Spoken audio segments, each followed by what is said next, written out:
بسم الله الرحمن الرحيم وأوحي إلى نوح أنه لن يؤمن من قومك إلا من قد آمن فلا تبتئس بما كانوا يفعلون واصنع الفلك بأعيننا ووحينا ولا تخاطبني في الذين ظلموا إنهم مغرقون ويصنع الفلك وكلما مر عليه ملأ من قومه سخروا منه قال إن تسخروا منا فإنا نسخر منكم كما تسخرون فسوف تعلمون من يأتيه عذاب يخزيه ويحل عليه عذاب مقيم صدق اللہ العظیم.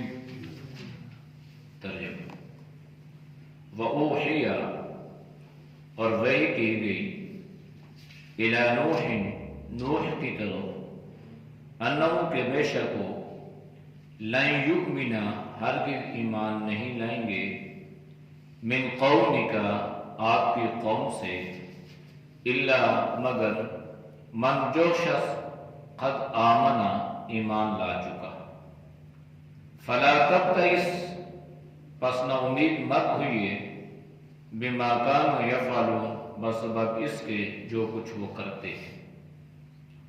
واصنع الفلک اور تیار کیجئے کشتی بِأَعْيُنِنَا ہمارے سامنے وَوَحْيِنَا اور ہمارے حکم سے وَلَا تُخَاطِبْنِي اور نہ مخاطب ہونا مجھ سے فِي الَّذِينَ ان لوگوں کے بارے میں ظَلَمُوا جو ظالم ہیں إِنَّهُمْ مُغْرَقُونَ بے شک وہ غرق کیے جائیں گے. وَيَصْنَعُ الْفُلْكَ اور وہ تیار کر رہے تھے کشتی کو وَكُلَّمَا اور جب مرہ گزرتا علیہ اس پر مَلَأٌ کوئی سردار من قومی ان کی قوم میں سے سخروا منہ استہزاء کرتا ان سے مزاح کرتا ان سے قال فرمایا ان تسخروا منا تم استہزاء کرتے ہو مجھ سے فإنا پس بے شک نسخر منکم میں استہزاء کروں گا تم سے کما تسخرون جیسے کہ تم استہزاء کرتے ہو تمسخر اڑاتے ہو. فسوف تعلمون پس ان قریب جان لوگے من جو شخص یاتی ہی آئے گا اس پر عذاب عذاب یخزیہ رسوا کر دینے والا ویحل اور اترے گا علیہ اس پر عذاب مقیم باقی رہنے والا عذاب. آیات کا ما قبل آیات کے ساتھ ربط اور تعلق یہ ہے کہ قوم نے حضرت نوح علیہ السلام کی واو نصیحت کے سامنے اپنی ضد اور ہٹ درمی کا اظہار یوں کیا کہ اے نوح آپ ہم سے بہت جھگڑ چکے ہو لہذا جس عذاب سے تم ہمیں ڈراتے ہو تو اگر تم اپنے قول میں سچے ہو تو وہ عذاب ہمارے اوپر آ جائے ہم اس کے لیے تیار ہیں. تو حضرت نوح علیہ السلام نے سمجھایا کہ دیکھو بھائی میرا کام ہے تمہیں نصیحت کرنا تمہیں سمجھانا. اگر میری نصیحت پر عمل کر لو گے تو کامیاب ہو جاؤ گے اگر نہیں کرو گے تو میرے بس اور اختیار میں تو نہیں ہے. اگر تم اپنے آپ کو گمراہی کے راستے پہ چلانا چاہتے ہو تو چلاؤ لیکن تمہارا اللہ ہے اور تم نے ایک دن اللہ کی طرف جانا ہے اللہ کی عدالت میں لوٹ کے جانا ہے لہذا اس زندگی کو اور اس اللہ کی عدالت کے کٹہرے کو بھی اپنے سامنے رکھو اور میری نصیحت پر غور و فکر کرو۔ قوم باز نہ آئی، چنانچہ اللہ نے حضرت نوح علیہ السلام کو حکم دیا، وَأُوحِيَ إِلَى نُوحٍ، اور وحی کی گئی حضرت نوح کی طرف، اور اس وحی میں اللہ نے حضرت نوح علیہ السلام کو یہ پیغام دیا، أَنَّهُ لَن يُؤْمِنَ مِنْ قَوْمِكَ إِلَّا مَنْ قَدْ آمَنَ، کہ اب ہرگز آپ کی قوم میں سے کوئی ایمان نہیں لائے گا مگر جو ایمان لا چکا ہے۔ یعنی آپ نے اتنا لمبا عرصہ اس قوم میں گزارا، اسے دعوت دی، اللہ کے عذاب سے اسے ڈرایا دھمکایا، تو جو جنہوں نے ایمان لانا تھا وہ لا چکے، جن کے مقدر میں ہدایت تھی وہ ایمان لا چکے ہیں، لہذا اب آپ کی قوم میں سے کوئی اور ایمان لانے والا نہیں ہے، اس لیے کہ اللہ تو علیم بذات صدور ہے، اللہ تو جانتے ہیں کہ کون ایمان لائے گا اور کون ایمان نہیں لائے گا۔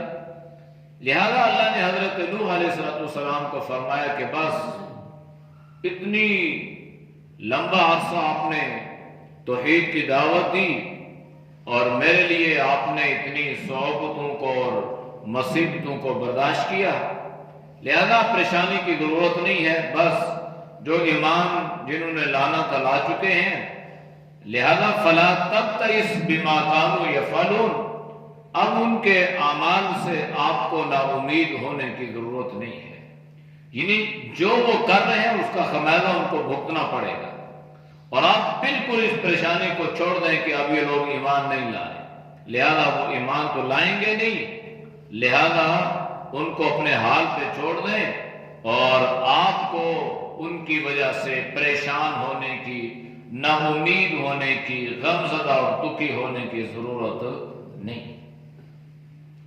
اب اللہ نے حضرت نوح علیہ السلام کو حکم دیا اور فرمایا وَاصْنَعِ الْفُلْكَ، اور تیار کیجئے کشتی، کہاں پہ؟ بِأَعْيُنِنَا، ہمارے سامنے، وَوَحْيِنَا، اور ہمارے حکم سے۔ ہمارے سامنے اور ہمارے حکم سے مراد یہ ہے کہ حضرت نوح علیہ السلام نے تو پہلے کشتی بانی کا کام نہیں کیا تھا کہ پہلے انہوں نے کشتیاں بنائی ہوں اور اب اللہ نے ان کو حکم دے دیا ہو کہ اب آپ ہمارے سامنے کشتی تیار کریں، ہمارے روح برو کشتی تیار کریں۔ اس سے مراد یہ ہے کہ اللہ نے حضرت نوح علیہ السلام سے فرمایا کہ ہمارے حکم سے مراد یہ ہے کہ کشتی بنانے کے تمام طریقے اور وسائل ہم آپ کو عطا کریں گے، یعنی ہم آپ کو سکھلائیں گے۔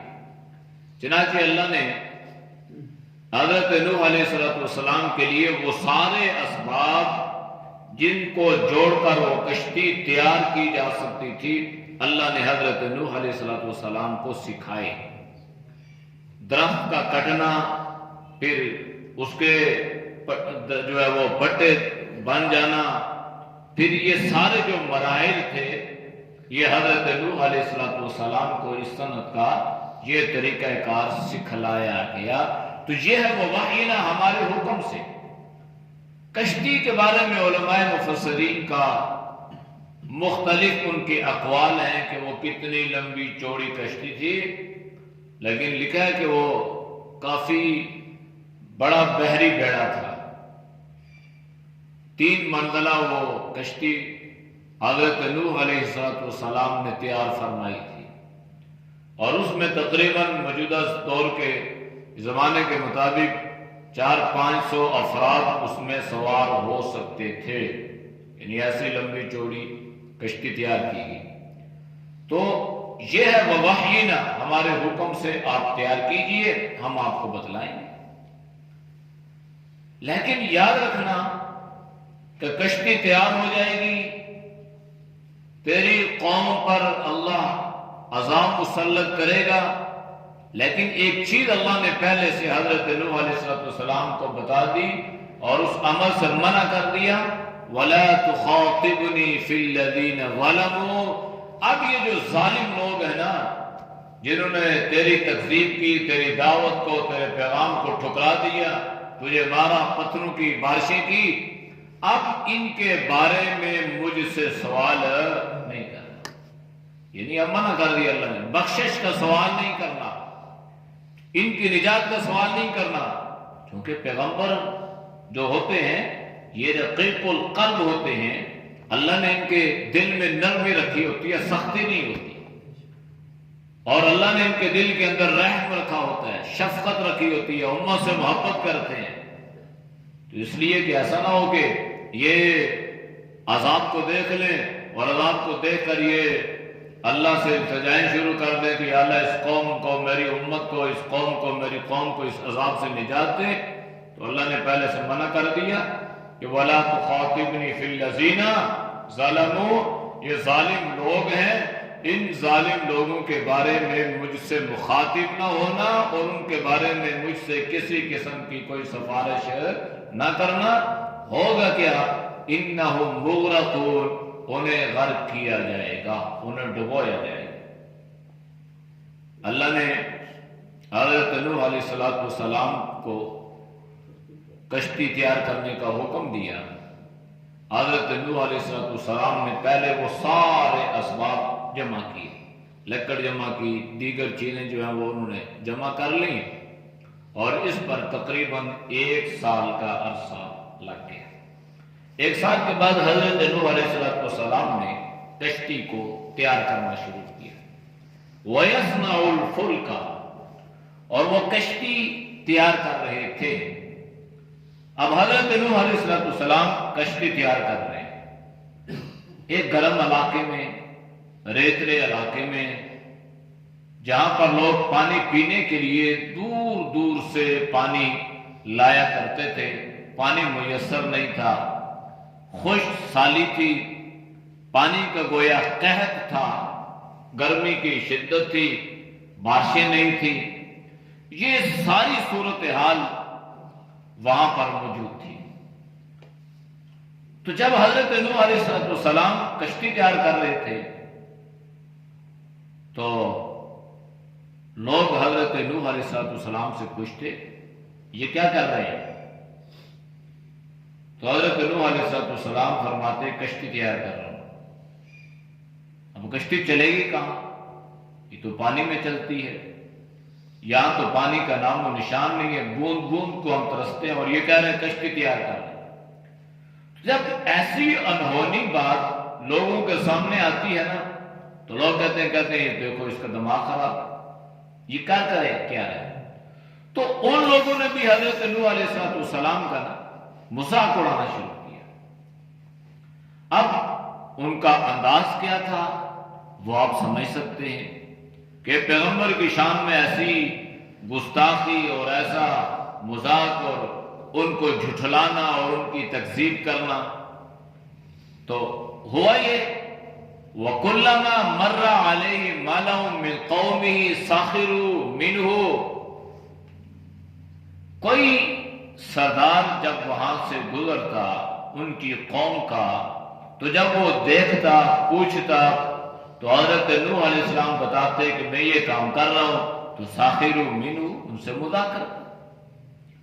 اب یہ جو مذاق ہے نا، مذاق یہ 2 طرح کا ہے۔ یہاں پہ تمسخر اڑانا، کسی کی عزت کو اچھالنا مقصود ہے تو یہ مذاق جائز نہیں ہے۔ اگر عزت اچھالنا مقصود نہیں ہے اور دل لگی کے لیے انسان جو ہے کسی ایسی صورتحال سے وہ مذاق کر لیتا ہے تو شریعت نے اس کی اجازت دی ہے اور اس میں گنجائش ہے، یہ تمسخر اڑانا نہیں ہے، جس کو آج کل کے دور میں کہتے ہیں پگڑی اچھالنا، دور دور سے نام کسنا، تانے دینا وغیرہ، اس سے اسلام نے منع کیا ہے۔ سورۃ الحجرات جو ہے نا، یہ انسان کو آداب معاشرت سکھلاتی ہے، اور اس میں یہ بھی ہے یا ایھا الذین آمنوا لا یسخر قوم من قوم عسى ان یکونوا خیرا منهم ولا نساء من نساء عسى ان يكن خيرا منهن ولا تلمزوا انفسكم ولا تنابزوا بالالقاب. تو اللہ نے یہاں پہ اہل ایمان کو اس طرح کسی کی پگڑی اچھالنا، کسی کی عزت کو پامال کرنا، کسی کے زخم پر نمک چھڑکنا، اس سے منع کیا. لیکن آپ صلی اللہ علیہ وسلم سے شرعی حدود میں مذاق کرنا ثابت ہے. یعنی آپ نے ایسا مذاق کیا کہ وہ مذاق بھی تھا، جھوٹ نہیں تھا، اور تھا وہ مذاق. ایک روایت میں ہے کہ آپ صلی اللہ علیہ وسلم کے پاس ایک بوڑھی عورت آئی. اللہ کے نبی نے اس عورت کو دیکھا، فرمایا اماں، بوڑھی عورت جنت میں نہیں جائے گی. کوئی بوڑھی عورت جنت میں نہیں جائے گی، کوئی بوڑھا مرد جنت میں نہیں جائے. وہ تو عورت تھی، اس لیے آپ صلی اللہ علیہ وسلم نے ذکر فرمایا. اب یہ بیچاری بوڑھی اماں رونے لگے. آپ صلی اللہ علیہ وسلم نے پوچھا بھائی آپ کیوں رو رہی ہیں؟ کہنے لگی آپ نے کہا کہ کوئی بوڑھی عورت، میں تو بوڑھی ہو گئی ہوں تو میں تو جنت میں نہیں جاؤں گی. تو آپ صلی اللہ علیہ وسلم نے فرمایا کہ بھائی بوڑھے جب جنت میں داخل ہوں گے نا، اللہ ہم کو جوان کر دے گا، بڑھاپے کی عمر میں جنت میں نہیں، جوان ہو کے جنت میں جاؤ گے. تو یہ حق تھا، سچ تھا. اور آپ صلی اللہ علیہ وسلم نے اس انداز سے، تو اللہ کے نبی ایسا فرمایا کرتے تھے، اسی لیے تو صحابہ آپ سے محبت کیا کرتے تھے. تو مذاق کرنا یہ معیوب نہیں ہے شریعت میں. انسان کر سکتا ہے، اپنے دوست احباب سے کر سکتا ہے، اپنے متعلقین سے کر سکتا ہے، اور اس سے انسان کی آپس میں ایک محبت اور الفت بڑھتی ہے. تو البتہ یہ ہے کہ کسی کی پگڑی اچھالی جائے یا کسی پر کیچڑ اٹھایا جائے یا کسی کی عزت کو پامال کرنا مقصود و شریعت اس کی اجازت نہیں دیتی. تو یہ سردار مذاق کرنے لگے، یعنی مذاق سے مراد طنز کرنے لگے اور تمسخر اڑانے لگے. اور حضرت نوح علیہ السلام کے بارے میں عجیب اچھا جب یہ گزر جاتے نا، بھائی وہ فلاں جگہ دیکھا ہے، وہ جو بابا ہے نا وہ کشتی تیار کر رہے ہیں. اچھا کشتی تیار کہاں چلے گی؟ وہ آپس میں ہنستے پھر باتیں کریں، اور ریت پہ چلے گی اور ایسا چلے گی اور یہ ہوگا اور وہ ہوگا، اس طرح. تو حضرت نوح علیہ السلام، اچھا ایک عجیب بات یہ ہے، مذاق تو سارے کر رہے تھے نا، یہاں پہ اللہ نے ملاؤن فرمایا، ملاؤن من قومی، سردار. تو ہر بندہ تو سردار نہیں ہوتا. سردار کسی کنبے قبیلے کا جو جس کو بڑا بناتے ہیں اس کو سردار کہتے ہیں. جیسے ہمارے یہاں کہتے ہیں یہ چودھری صاحب ہیں یا ہمارے حاجی صاحب ہیں یا ملک صاحب ہیں یا فلاں صاحب ہیں، کہ اس برادری کا یہ آدمی بڑا ہے اور یہ ان کے فیصلے کرتا رہتا ہے. اب یہ سردار تھے. تو یہ لکھا ہے علماء نے کہ اگر کسی قوم کے بڑے لوگ سدھر جائیں نا تو چھوٹے خود بخود سدھر جاتے ہیں، اور اگر بڑے لوگ خراب ہو جائیں تو چھوٹے بھی خراب ہو جاتے ہیں. الناس علی دین ملوکہم، یہ لوگ تو اپنے سرداروں کی اور اپنے بادشاہوں کے دین پہ چل پڑتے ہیں. یعنی جو رویہ وہ اختیار کرتے ہیں، ماتحت بھی وہ اختیار کر لیتے ہیں. اکبر بادشاہ سر پھرا تھا، اس نے دین اکبری ایجاد کرنے کی کوشش کی، لوگ بھی اس کے ساتھ چل پڑے، وزیر مشیر سارے لوگ. تو شیخ احمد سرہندی رحمہ اللہ جو ہے اللہ نے ان کو اس دین اکبری کا راستہ روکنے کے لیے اللہ نے ان کو کھڑا کر دیا. تو وہ سجدے کرواتا تھا، بھائی مجھے سجدہ کرو. تو یہ کھڑے ہو گئے اور اللہ نے ان سے بڑا کام لیا. اور یہ واحد وہ مولوی تھا جو اکبر کے سامنے جھکا نہیں تھا، اور اکبر نے بڑی چالیں چلی ان کو جھکانے کے لیے. تو یہ ہوتا ہے کہ اگر بڑے لوگ ٹھیک ہیں تو چھوٹے بھی ٹھیک ہیں. برادری کے بڑے لوگ اگر ٹھیک ہوں تو چھوٹے بھی ٹھیک ہیں. بڑے خراب ہو جائیں تو چھوٹے بھی خراب ہو جاتے ہیں. بڑے نمازی بنے تو اللہ چھوٹوں کو بھی بنا دیتا ہے. بڑے دین پہ چلیں تو اللہ چھوٹوں کو بھی چلاتا ہے. بڑے اگر بے دین ہیں تو چھوٹے بھی اسی راستے پہ چلیں گے. تو اس لیے عمومی طور پر بڑوں کا ذکر کیا گیا، اور یہاں بھی سردار کا ذکر کیا گیا. مَلَأٌ مِّن قَوْمِي سَخِرُوا مِنْ. تو حضرت نوح نے کیا فرمایا؟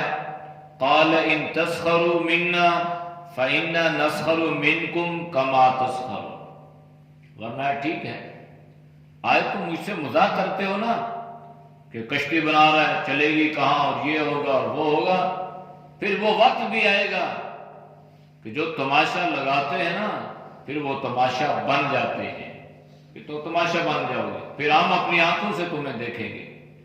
اب یہ نہیں ہے کہ حضرت نوح علیہ السلام نے بھائی تم مجھ سے مذاق کر رہے ہو ہم بھی تم سے مذاق کریں گے، تو مذاق سے مراد یہ ہے کہ جب آپ ہمارے اوپر اس طرح کی کیچڑ اٹھاتے ہو تو پھر وقت آئے گا کہ ہم آپ کو بتائیں گے کہ بھائی بتاؤ ہم جو کر رہے تھے ٹھیک تھا یا غلط تھا۔ تو گویا یہ انداز حضرت نوح علیہ السلام نے قوم سے فرمایا کہ ٹھیک ہے تم جو کرتے ہو کرو، پھر وقت تمہیں بتلا دے گا کہ تم نے ٹھیک کیا تھا یا ہم نے ٹھیک کیا تھا۔ اس لیے فرمایا کما تسخرون، جیسا تم کر رہے ہو، وہ انسانی فطرت بھی ہے نا، جیسا کرو گے ویسا کرو گے۔ انسان کسی کی عزت کرے تو اس کی عزت کی جاتی ہے۔ ہم اپنے ماں باپ کے فرما بردار بنیں گے تو ہماری اولادیں ہماری فرما بردار بنیں گی، اگر ہم نافرمان تو ہماری، جیسے ایک مشہور ہے ایک آدمی کا قصہ کہ ایک آدمی اپنے باپ کو کندھے پہ اٹھا کے لے کے جا رہا تھا اور اس کو نہر میں گرانے لگا، اس نے کہا نہیں یہاں نہ گراؤ، تھوڑا آگے جا کے گراؤ۔ اس نے پوچھا بھائی یہ کیا وجہ ہے؟ نہر ہے، پانی ہے، یہاں نہ گراؤ وہاں گراؤ۔ اس نے کہا اس لیے یہاں نہ گراؤ کہ یہاں میں نے اپنے باپ کو گرایا تھا۔ تو اس سے مطلب یہ ہے کہ اس نے اپنے باپ کو گرایا اور آج اس کا بیٹا اس کو گرانے کے لیے آگے۔ تو یہ مکافات عمل ہے، دنیا جیسا کرو گے ویسا کرو گے۔ من قال ما لا ينبغي سمع ما لا يشتهي، انسان اگر دوسرے کو ایسی بات کہتا ہے جو خود سننا انسان پسند نہیں کرتا، پھر وقت آتا ہے کہ اس کو وہ بات سننی پڑتی ہے۔ اس لیے ہمیشہ انسان اپنی عزت کو سامنے رکھے، اپنی اولاد کو اپنے سامنے رکھے، اور کسی پر کسی قسم کا تمسخر یا مذاق یا اس قسم کی بات مت کرے کہ کل اسے اس کا رد عمل کا سامنا کرنا پڑے۔ حضرت نوح علیہ السلام نے فرمایا فسوف تعلمون، تم جان لو گے، من یأتیہ عذاب یخزیہ، جب تمہارے اوپر عذاب آئے گا اور تم رسوا ہو جاؤ گے، یہ پتہ کر لو اور قریب ہوگا تمہارے ساتھ، پھر اس وقت ہاتھ پاؤں مارو گے تو تمہیں کوئی فائدہ نہیں ہوگا۔ وَيَحِلُّ عَلَيْهِ عَذَابٌ مُقِيمٌ، اور اللہ کی طرف سے تمہارے اوپر قائم رہنے والا عذاب اترے گا، پھر اس عذاب میں بہہ جاؤ گے اور تمہیں تباہ و برباد کیا جائے گا۔ لہذا ابھی تم مذاق کر رہے ہو، کرتے رہو، پھر تمہیں خود اس چیز کا ادراک ہوگا اور تم خود اپنی آنکھوں سے عذاب کو آتے ہوئے دیکھ بھی لو گے۔ اعوذ باللہ من الشیطان الرجیم، بسم اللہ الرحمن الرحیم۔ وَأُوحِيَ إِلَى نُوحٍ أَنَّهُ لَن يُؤْمِنَ مِنْ قَوْمِكَ إِلَّا مَنْ قَدْ آمَنَ فَلَا تَبْتَئِسْ بِمَا كَانُوا يَفْعَلُونَ وَاصْنَعِ الْفُلْكَ بِأَعْيُنِنَا وَوَحْيِنَا وَلَا تُخَاطِبْنِي فِي الَّذِينَ ظَلَمُوا إِنَّهُمْ مُغْرَقُونَ وَيَصْنَعُ الْفُلْكَ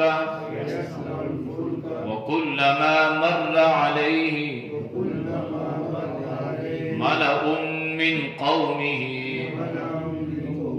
سَخِرُوا مِنْهُ قَالَ إِن تَسْخَرُوا مِنَّا فَإِنَّا نَسْخَرُ مِنْكُمْ كَمَا تَسْخَرُونَ فَسَوْفَ تَعْلَمُونَ مَنْ يَأْتِيهِ عَذَابٌ يُخْزِيهِ